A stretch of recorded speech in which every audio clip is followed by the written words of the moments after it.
Hello, and welcome to Real Person Reviews. I'm Sam. I'm a real person, and today I want to talk to you about Xeodrifter for the Nintendo 3DS.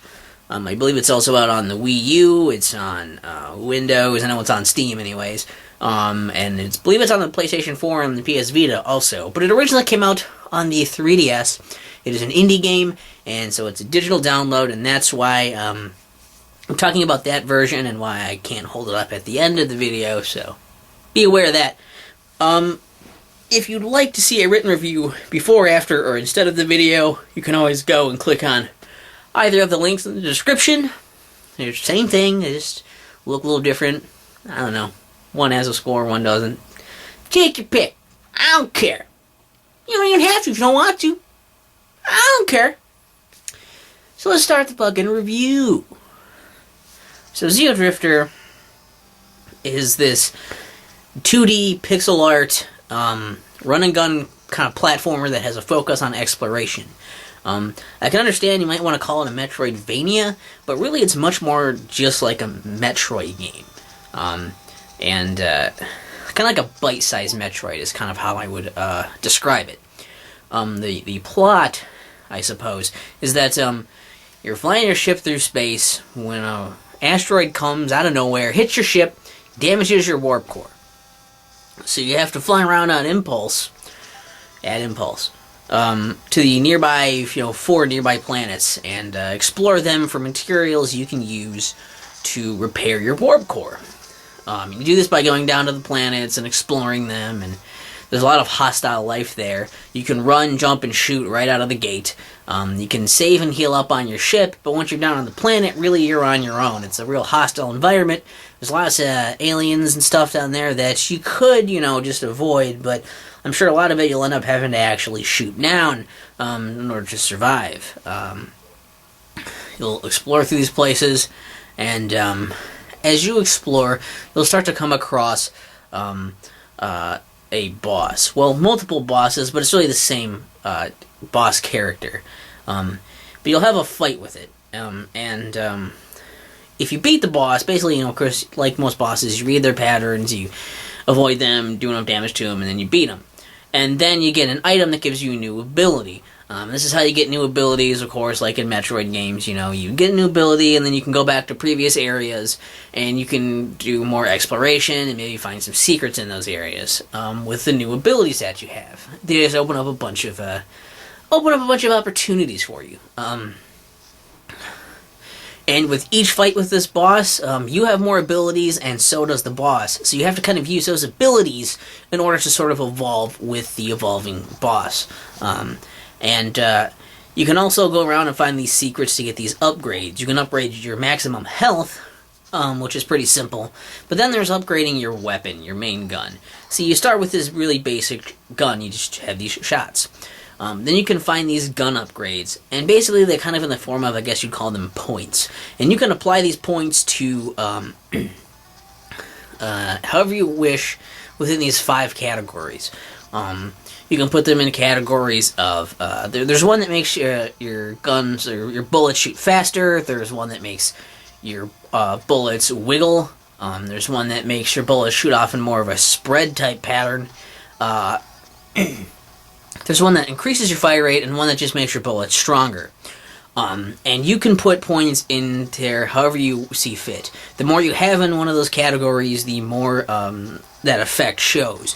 So if you only have 1 point in the little, the wiggle attribute, your shots only wiggle around a little bit. But if you have, say, 5 in there, your shots are going to wiggle quite a bit. It'll be pretty noticeable. So it's kind of an interesting way to sort of customize your weapon the way you want. There's also 3 sets you can load it out with. You can switch between on the fly, and you can put in and take out points however you see fit, whenever. So you're not stuck with whatever you decide for applying those points. You can travel between these planets as you wish. There's healing and saving on your ship, but there's really none on the planets. Save for a checkpoint before the boss fight, so that if you die, you can try the boss again. And yeah, you just go around, find secrets, find power-ups, explore. beat this boss a bunch of times, and eventually you'll be able to get all the materials you need to fix your warp core and keep traveling through space doing whatever the fuck you were doing before. It's really not explained, but it's really not important now, is it? And as for stuff I liked about this game, hot damn, I liked a lot. As I kind of made clear, I really like that whole weapon mechanic. I love that you can just like put these into these different attributes, and like it's all still based around your same gun, but you keep putting them in different ways, and like maybe you want a gun that's good for doing a lot of damage for enemies that don't move around much, but ones that are moving all over the place, maybe you want to have a gun that can shoot, has better like the wiggle or the spread or something to hit them at a different angle, so it's easier to approach them. I mean, there's a lot of strategy you can put into it.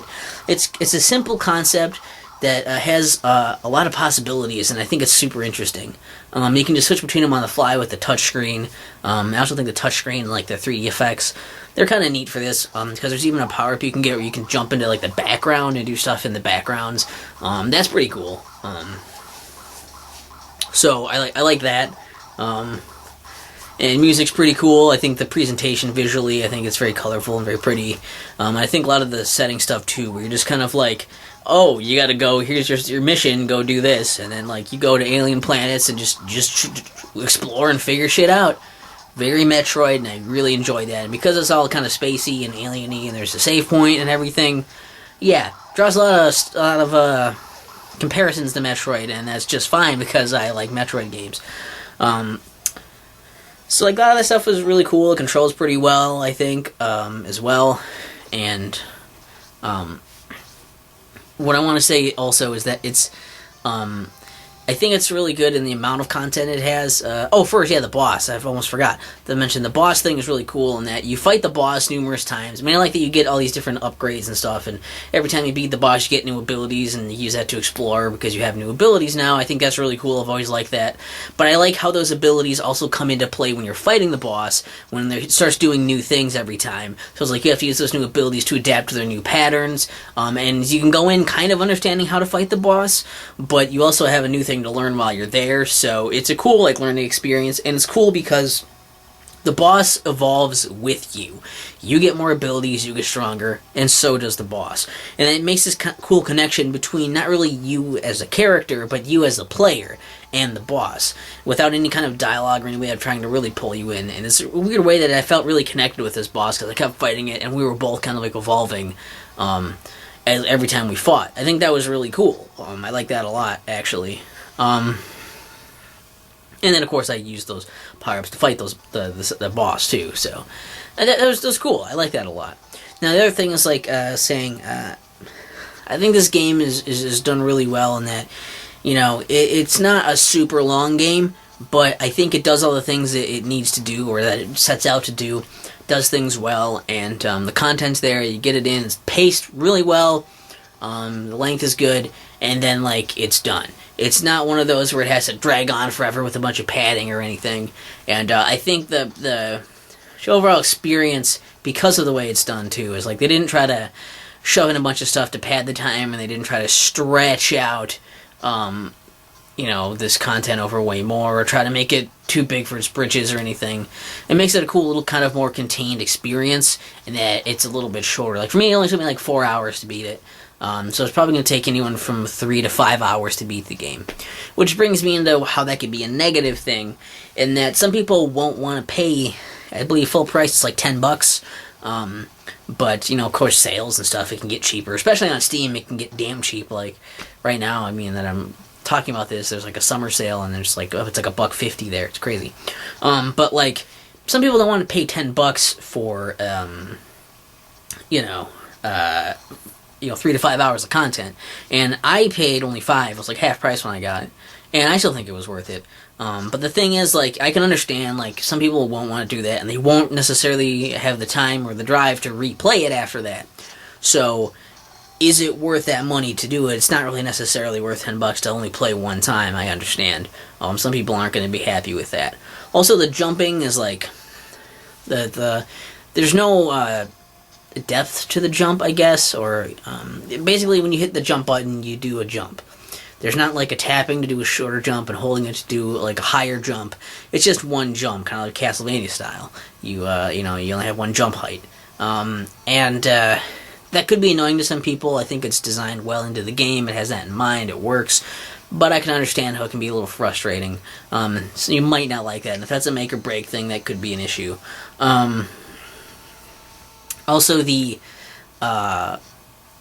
repeating the same boss, I like that, but I can understand how people might think it feels a little cheap and that, like, oh, like, you recycled the same boss fight most of the time and only changed, like, a little bit each time. Some people could be upset about that. I've seen some people upset about that, so I'd understand if you wanted totally new bosses with totally new patterns and everything, but I like the way the dynamic works. I can understand that being a negative side for people. I also think the weird thing is, like, in the final boss fight, there's, like, a weird section that feels sort of out of place.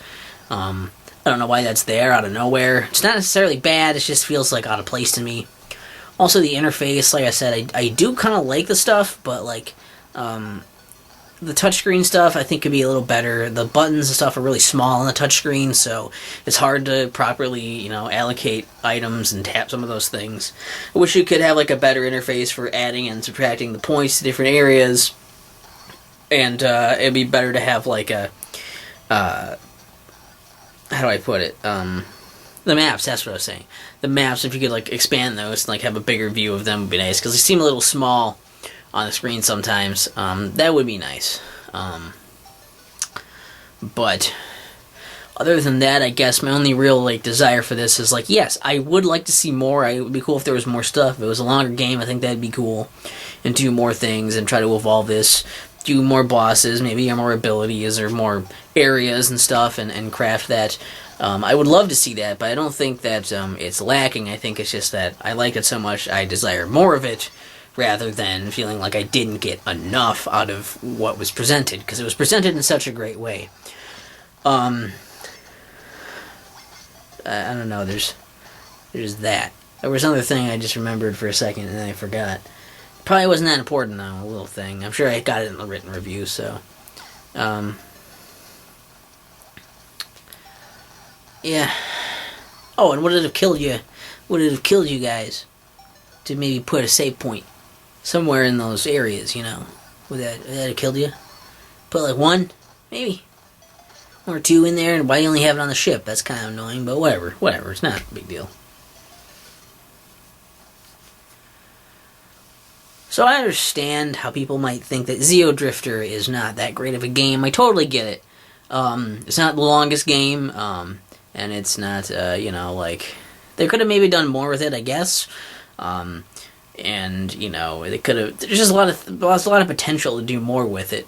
But I think that if you're expecting it to be this huge thing, I mean, I don't know, that's sort of an expectation problem. It's not going to be that. Like I said, it'll probably last you 3 to 5 hours to get the stuff. Some of the secrets are sort of bullshit, because you just have to walk through walls with no indication that you can go through walls. That was the other negative thing I just remembered now. But, that was the thing I think that was really bullshit about the design. Everything else was damn good, and it was tight, and it was very, very lean, I think is the word I want to use, where it didn't have a bunch of, like, padding or fat in it, where, like, oh, I gotta, like, do all this shit, and, like, I gotta go and there's gonna be 5 million areas, and I have to retrace my steps 5 million times. Like, no, like, it gets in, you can retrace, you can do stuff, or you can skip retracing, you can set your own kind of personal challenges for stuff, you do whatever. It's simple, it's contained, and as far as just being a gaming experience, I think it's really done really well. And if you think about how many times you're going to replay this game, like, obviously one playthrough might last you 3 to 5 hours. Maybe you want to speed run it, no death run it, I don't know how you want to do it, but, like, just playing it, like, depending on how many times you're going to play it, again, over the course of owning it, I think it's well worth $10. Or if not, at least wait for it to go on sale and get it, because it's certainly worth checking out, especially if you're a fan of Metroid games, the 2D Metroid games. Really cool, very similar in design, a lot of comparisons being drawn there, and no, that's a good thing. That's a good thing. And it's fun, and it's nice to have on the go on your 3DS. I really liked it there, that idea, and it's a nice thing to just have there, so I'm pretty happy about it, and I do recommend it pretty highly. It's a pretty fun experience, and one of the best gaming experiences I've had in a while, I think. Yeah, Xeodrifter. Check it out somewhere. And look at the written review if you want. Now, because this is after the video now. What did you think of Xeodrifter? You know, what are your thoughts? Leave that in the comments if you could like. And hey, another fun one. Are there any other, like, Metroid-ish games I should check out that are similar to Metroid, kind of like this? Leave those in the comments.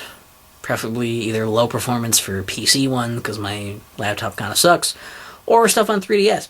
That'd be good. I like that. So, do the stuff in the comments with things. Subscribe if you want, if you're not already. Hit like if you liked the video, dislike if you didn't. You can comment on what you liked and didn't like. And,